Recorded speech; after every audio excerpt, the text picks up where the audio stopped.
श्रीलक्ष्मी श्रीमहालक्ष्मी क्षीरसागर कन्यका उत्तिष्ठ हरिसम्प्रीते भक्तानां भाग्यदायिनी।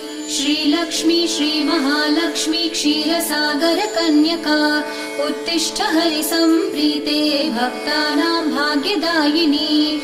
उत्तिष्ठोत्तिष्ठ श्रीलक्ष्मी विष्णुवक्षस्थलालये उत्तिष्ठ करुणापूर्णे लोकानां शुभदायिनी। उत्तिष्ठोत्तिष्ठ श्रीलक्ष्मी विष्णुवक्षस्थलालये उत्तिष्ठ करुणापूर्णे लोकानां शुभदायिनी।